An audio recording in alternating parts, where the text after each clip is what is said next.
శుక్లాంబరధరం విష్ణుం శశివర్ణం చతుర్భుజం ప్రసన్నవదనం ధ్యాయే సర్వవిఘ్నోపశాంతయే. ఓం గం గణపతయే నమః. ఓం శ్రీ మాత్రే నమః. ఓం శ్రీ గురుభ్యో నమః.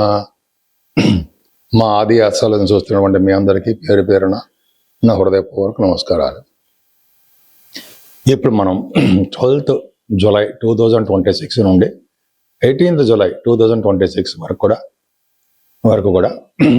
12 రాశుల వారికి ఎలా ఉండబోతుందో తెలుసుకుందాం. కన్యారాశి వారికి సప్తమ స్థానంలో ఉన్న శనీశ్వరుడే ఇబ్బందికరంగా ఉంటాడండి. మీకు ఆయన దృష్టి మేమే పడ్డం వలన ఎప్పుడు చికాకులు, కోపాలు, మనస్పర్ధలు, ఏదో అనారోగ్య సమస్యలు, ఏదో బాధపడిపోతూ ఉండడము, సాటిస్ఫాక్షన్ లేకుండా ఉండడము జరుగుతూ ఉంటుంది. అలాగే ఆర్థికంగా కూడా మీకు భయపడాల్సిన అవసరం లేదు. సెకండ్ హౌస్ లార్డ్ ఎప్పుడైతే 12వ భావం ఉన్నాడంటే ఎక్కువగా డబ్బులు ఖర్చు పెట్టే తత్వంలో మీరు ఉంటారు. ఆదాయము వస్తుంది, అలాగే డబ్బులు ఖర్చు పెట్టడం కూడా ఎక్కువ జరుగుతూ ఉంటుంది. అంటే ఫారిన్ కంట్రీస్ కూడా వెళ్తారు. సెకండ్ హౌస్ లార్డ్ 12వ భావం ఉన్నాడంటే జనరల్గా ఫారిన్ యోగం కూడా ఉంటుందని చెప్తుంటాం మనం. మీ తోబుట్టులకి మాత్రం చాలా బాగుంటుందండి. ధైర్యం ఎక్కువ ఉంటుంది మీకు. షార్ట్ జర్నీస్ ఎక్కువ చేస్తూ ఉంటారు. ఎక్కువగా మీ చెల్లెళ్ళని, తమ్ముళ్ళని, అంటే బ్రదర్స్ సిస్టర్స్ని కలుస్తుంటారు. వాళ్ళ సపోర్ట్గా మీరు ఉంటారు. చదువులోనూ కంఫర్టబుల్నెస్ విషయంలోనూ ఇబ్బందికరంగా ఉంటుంది. అంటే ఏంటంటే సుఖపడే గీత తక్కువగా ఉంటుంది. మీకు ఎక్కువ కష్టపడిపోతూ ఉంటారు. శని చూస్తున్నాడు కదా, చికాకులో కోపము, చదువులో ఆటంకాలు, రైతులకేమో పంటలో నష్టాలు, పక్కన పట్టానేమో మనం ఏదైనా కొందాం అనుకుంటే అది ఆలస్యం అయిపోవడం జరుగుతూ ఉంటుంది. ఒక రాహు మాత్రం మీకు మంచి యోగవంతంగా ఉన్నాడు. 6వ భావంలో రాహు. ముఖ్యంగా సంతానం విషయం చూసుకుంటారండి. పంచమ స్థానాన్ని గురుడు చూడడం వలన బ్యూటిఫుల్గా బ్రహ్మాండంగా ఉన్నాడు. సంతానం బాగుంటారు. పుత్ర సంతానానికి ఎటువంటి ప్రాబ్లమ్స్ ఉన్నా వాళ్ళు బాగుంటారు. పెళ్ళిళ్ళు కాకపోయినా, అదే ఉద్యోగాలు లేవన్నా, అదే ఉదాహరణ చెప్తాను. ఇట్లాగా సంతానం బ్రహ్మాండంగా ఉంటారు. సంతానం వలన మీకు కలిసి వస్తుందని చెప్పచ్చు. కష్టపడి సంపాదించే తత్వం మీరు ఉంటుందంటే రాహు ప్రభావం వలన అన్ని రంగాల్లోనూ మీరు ముందంజలో ఉంటారు.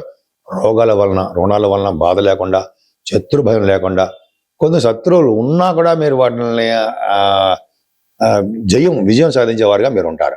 శని ప్రభావం వలన భార్యాభర్తల విషయంలో, దాంపత్య జీవితంలో ప్రాబ్లమ్స్ రావడము, లేదా మ్యారేజ్ లేట్ అవుతూ ఉండడము, ఒక పట్టాన్ని సంబంధాలు కుదరకపోవడము జరుగుతూ ఉంటుంది.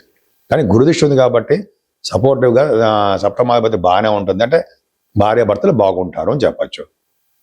ఏదైనా కుజు ప్రభావము, కుజుడికి భాగ్యస్థానంలో ఉన్నటువంటి కుజుడికి శని దృష్టి ఉంది. చిన్న చిన్న దెబ్బలు తగలడము, లేకపోతే మీకు వేలు కట్ అయితే వేలో కాలో చిన్న కట్ అవుతూ ఉండడం, బ్లడ్ కనబడడం ఏదో జరుగుతూ ఉంటుంది. అది జనరల్గా అవకాశం ఉంది. ప్రయాణాలు మాత్రం బాగా చేస్తారు. మీ వ్యాపారాల్లో కూడా, అంటే రియల్ ఎస్టేట్ వ్యాపారాల్లో కొంత ఆలస్యం జరగడము, డబ్బులు నష్టం రావడము జరగడానికి అవకాశం ఉంది. కొంచెం జాగ్రత్తగా ఉండాలి. దశమంలో మీకు రఘుబుధులండి ఎక్సలెంట్.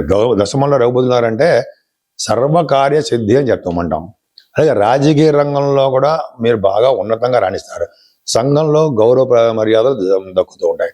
ప్రజాభిమానం, ప్రజాసేవ, రాజ్యాధిపత్యం ఇవన్నీ మీకు బాగుంటాయి. అంటే 10th హౌస్ లార్డ్ బాగున్నాడు.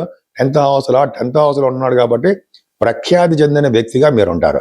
ధనలాభం ఉంటుంది. అలాగే రఘుబుధుల వలన గవర్నమెంట్ సంబంధించిన ఉద్యోగాల్లోనూ, సాఫ్ట్వేర్ ఉద్యోగస్తులకి బాగుంటుంది. ముఖ్యంగా రఘుబుధుల వలన గవర్నమెంట్ సంబంధించిన ఉద్యోగాలు బాగా వస్తాయి. అంతేకాకుండా సంబంధించిన ఉద్యోగాలు ఉన్న వారికి కూడా, గవర్నమెంట్ సంబంధించిన ఉద్యోగాలు ఉన్న వారికి కూడా ప్రమోషన్స్ రావడం జరుగుతుంది.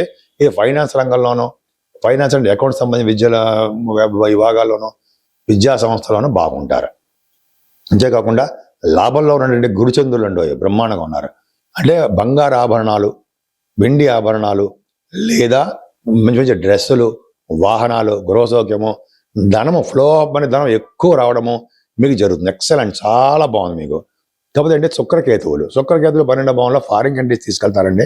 పైగా 9th హౌస్ లార్డ్ 12వ భావంలో ఉన్నాడు. ఎలా చూసుకున్నా సరే విదేశాలు వెళ్ళడానికి అవకాశము, చదువు రీత్యా, ఇంటర్నేషనల్ ట్రేడింగ్స్ రీత్యా, మీ పర్సనల్ పనుల రీత్యా, షూటింగ్ రీత్యా కూడా వెళ్ళడానికి అవకాశాలు ఎక్కువ ఉన్నాయి.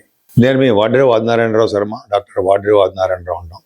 సరేనండి, మీ జాతకాలు ప్రతిసారి చెప్తున్నట్టుగానే మీ జాతకాలు చూపించుకోవాలనుకుంటే date of birth, time of birth, place of birth ఉంటే చాలా చాలా మంచి రిజల్ట్స్ పొందొచ్చండి. నేను చాలామంది చెప్తుంటాను, అందరికీ ఆల్మోస్ట్ కరెక్ట్ అవుతూనే ఉంటాయి. ఉద్యోగాల గురించి, వివాహాల గురించి, మ్యాచ్ మేకింగ్, అంటే భార్య భర్తల యొక్క, వధూవరుల యొక్క జాతక పరిశీలన, ఇవన్నీ ఉంటాయి కదండి, చాలా ఉంటాయి కదా.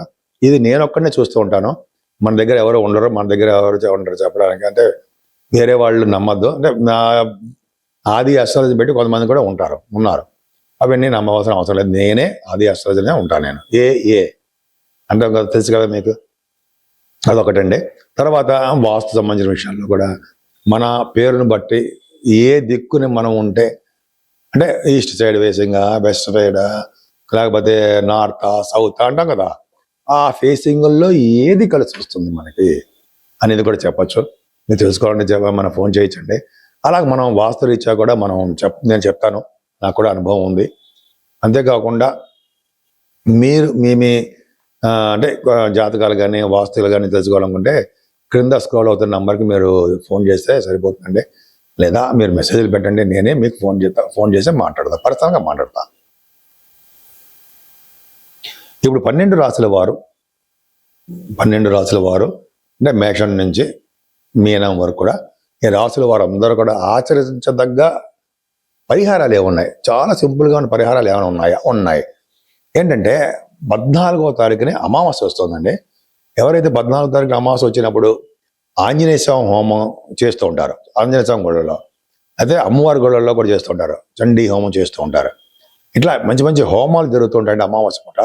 ఆ అమావాస్య పూట నాడు చేసే హోమాలు చాలా పవర్ ఉంటుందని చెప్పి మనం అంటాం. సో అది కరెక్ట్. కాబట్టి ఈ హోమాలు చేయించుకోవడం అనేది చాలా పవర్ఫుల్ అండి. అంతేకాకుండా ఈ అమావాస్య పూట కూడా పితృతర్పణాలను ఇస్తూ ఉంటాం. పితృదేవతల యొక్క ఆశీస్సులు మన మీద ఎప్పుడు ఉండాలి. వాళ్ళ ఆశీస్సులు ఉంటే మన సంతానం బాగా డెవలప్ అవుతారు.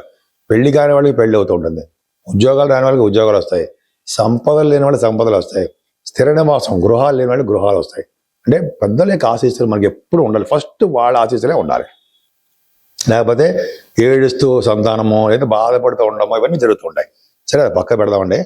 15వ తారీఖు నుంచి ఆషాఢ మాసం వస్తుంది. ఈ ఆషాఢం అనేది ఆ రోజు కూడా మంచి మంచి కార్యక్రమాలు ఏది చేసేలా కూడా పరమ పవిత్రంగానే ఉంటుంది. ముఖ్యంగా దక్షిణాని పుణ్యకాలం అని 17వ తారీఖు శుక్రవారం కూడా వస్తుందండి. దక్షిణ పుణ్యకాలం అంటే ఏంటి అంటే, సూర్య భగవానుడు 16వ తారీఖు వరకు కూడా ఉత్తరాయణం వరకు ప్రయాణిస్తాడు. తన గుర్రాలని ఉత్తరాయణం వరకు చేస్తుంటాడు. 17వ తారీఖు నుంచి ఆ రథము దక్షిణం వైపు మరలుతుంది, దక్షిణ ప్రయాణం చేస్తూ ఉంటారు. అంటే అర్థం ఏంటంటే, సూర్య భగవానుడు మకర రాశి నుండి మిథున రాశి వరకు ప్రయాణం చేస్తూ ఉంటాడు కదా 6 నెలలు. ఆ 6 నెలలనే ఉత్తరాయణం అంటాము.